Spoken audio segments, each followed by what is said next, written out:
The Mysterious Island, by Jules Verne. Part 3, Chapter 10.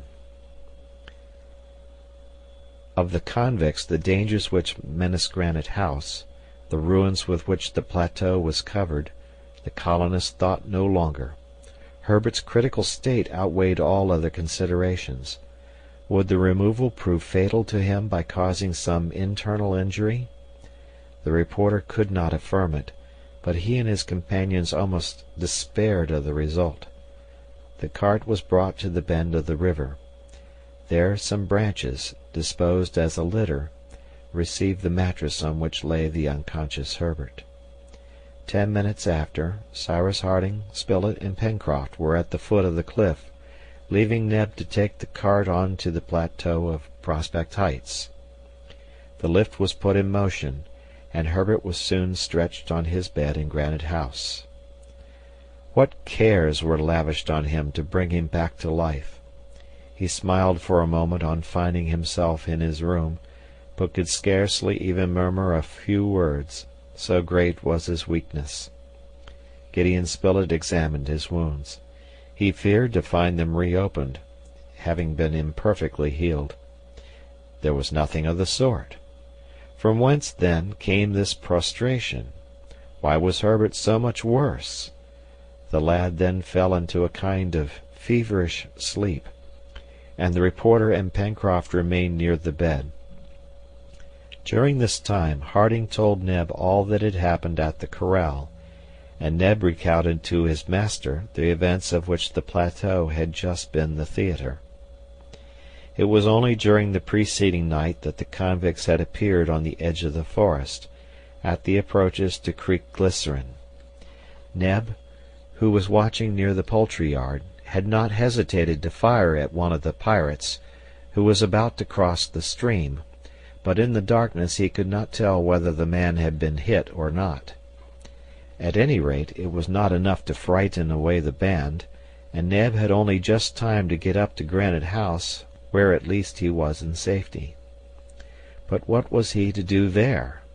How prevent the devastations with which the convicts threatened the plateau? Had Neb any means by which to warn his master? And besides, in what situation were the inhabitants of the corral themselves? Cyrus Harding and his companions had left on the 11th of November, and it was now the 29th. It was, therefore, 19 days since Neb had had other news than that brought by Top, disastrous news. Ayrton disappeared, Herbert severely wounded, the engineer, reporter, and sailor, as it were, imprisoned in the corral. What was he to do? Asked poor Neb. Personally, he had nothing to fear, for the convicts could not reach him in Granite House. But the buildings, the plantations, all their arrangements at the mercy of the pirates. Would it not be best to let Cyrus Harding judge of what he ought to do, and to warn him at least of the danger which threatened him? Neb then thought of employing Jup, and confiding a note to him. He knew the orang's great intelligence, which had been often put to the proof.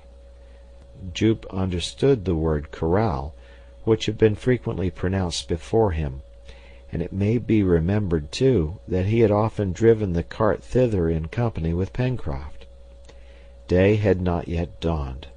The active orang would know how to pass unperceived through the woods, of which the convicts besides would think he was a native.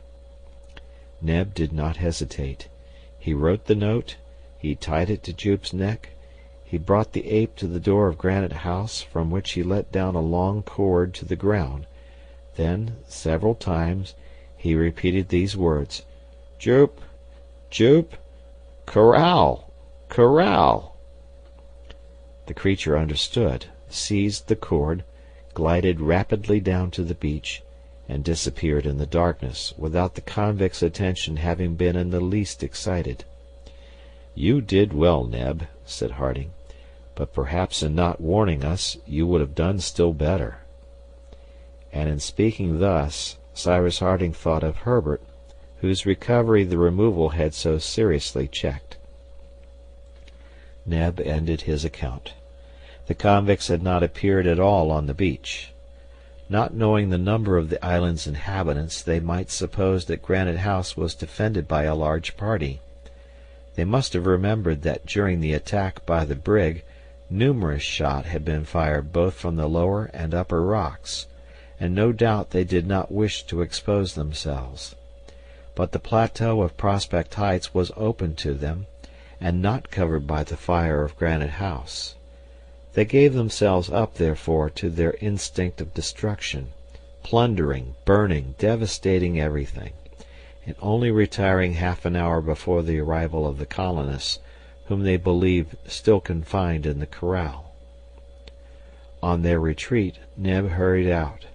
He climbed the plateau at the risk of being perceived and fired at, tried to extinguish the fire which was consuming the buildings of the poultry yard, and had struggled, though in vain, against it until the cart appeared at the edge of the wood. Such had been these serious events.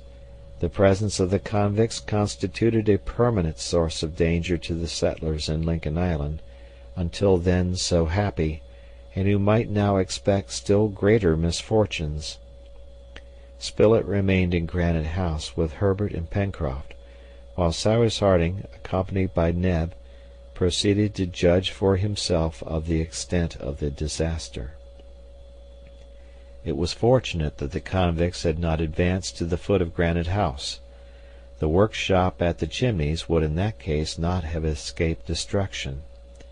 But after all, this evil would have been more easily reparable than the ruins accumulated on the plateau of Prospect Heights. Harding and Neb proceeded towards the Mercy, and ascended its left bank without meeting with any trace of the convicts, nor on the other side of the river, in the depths of the wood, could they perceive any suspicious indications. Besides, it might be supposed that in all probability either the convicts knew of the return of the settlers to Granite House, by having seen them pass on the road from the corral, or, after the devastation of the plateau, they had penetrated into Jacamar Wood, following the course of the Mercy, and were thus ignorant of their return. In the former case they must have returned towards the corral, now without defenders, and which contained valuable stores. In the latter they must have regained their encampment, and would wait an opportunity to recommence the attack.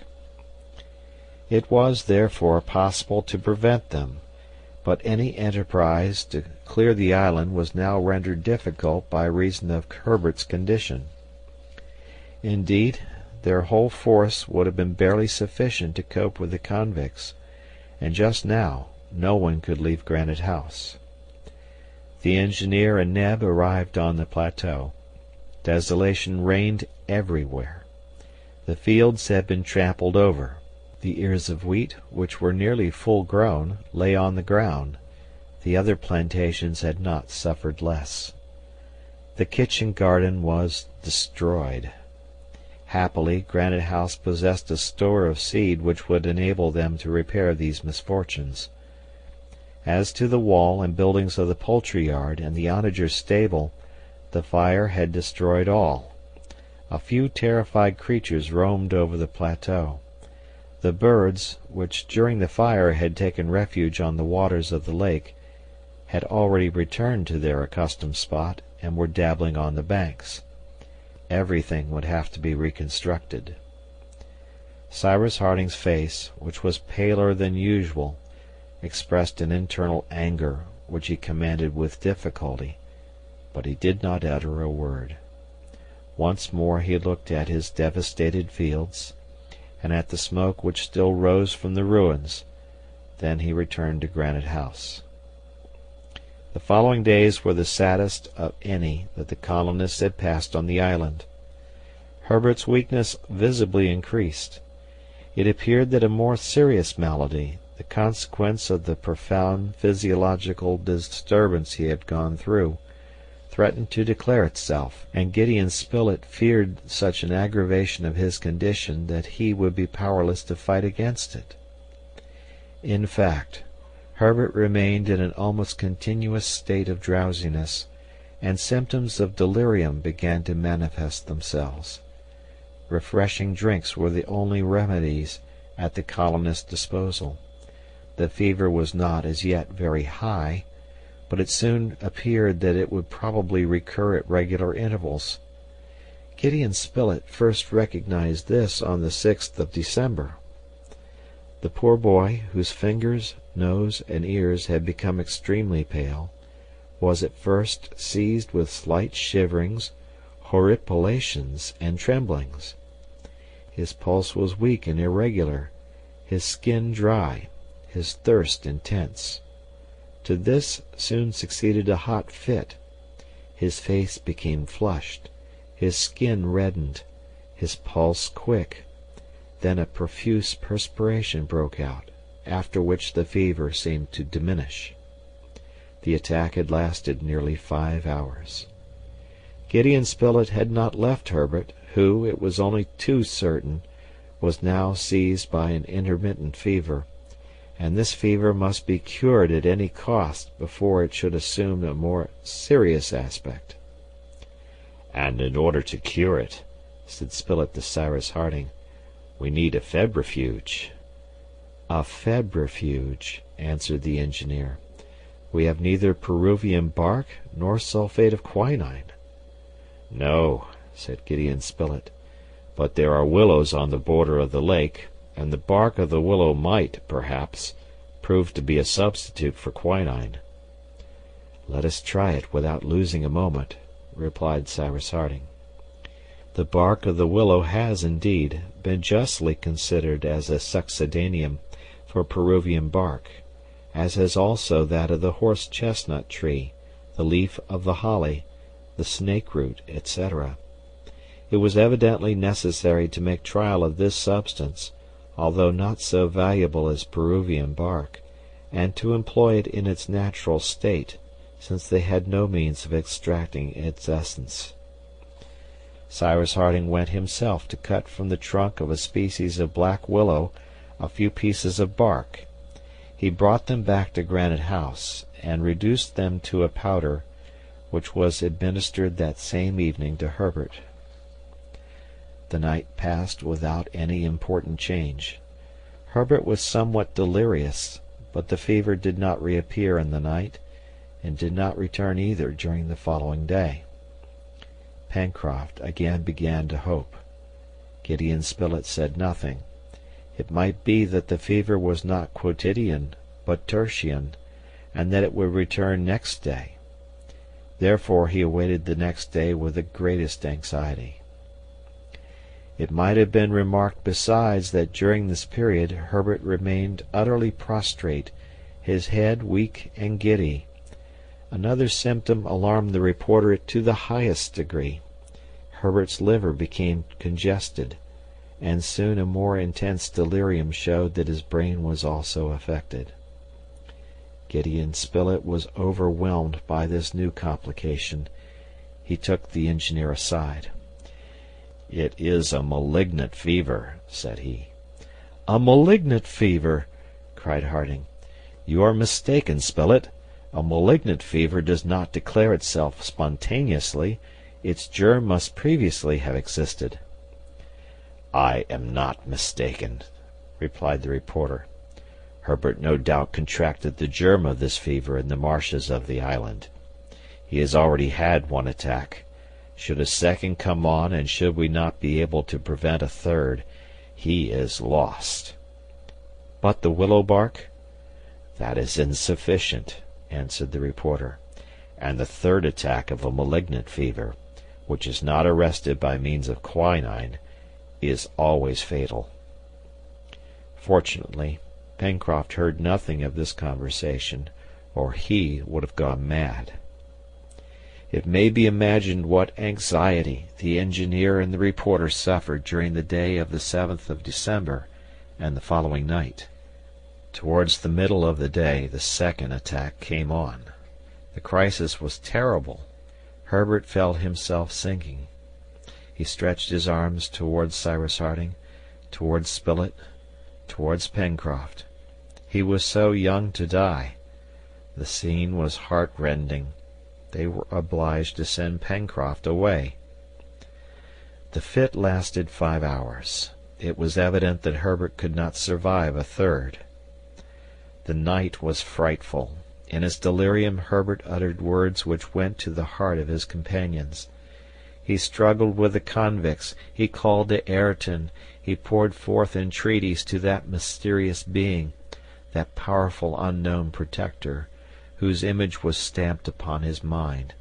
Then he again fell into a deep exhaustion, which completely prostrated him.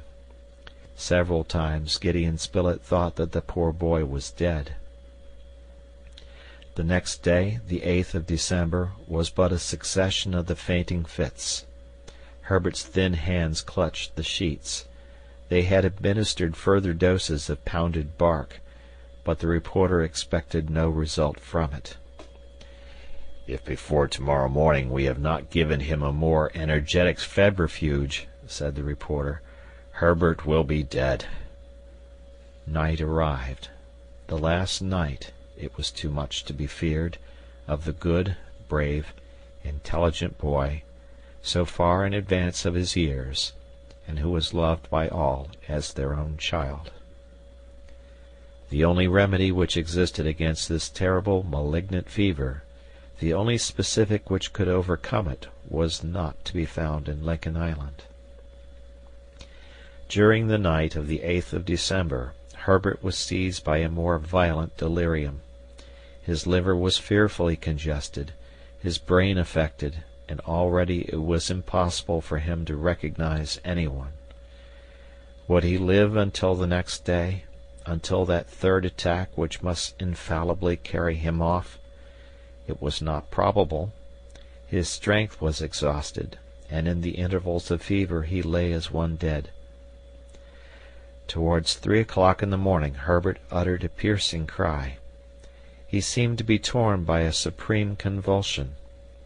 Neb, who was near him, terrified, ran into the next room where his companions were watching.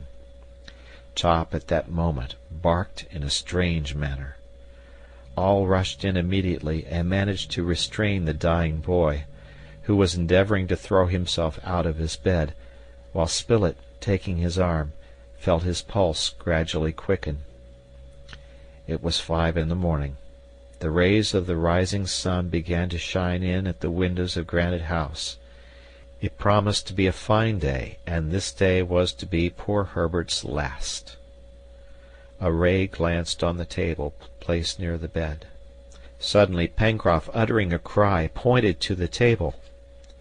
On it lay a little oblong box, of which the cover bore these words, "Sulphate of quinine." End of chapter.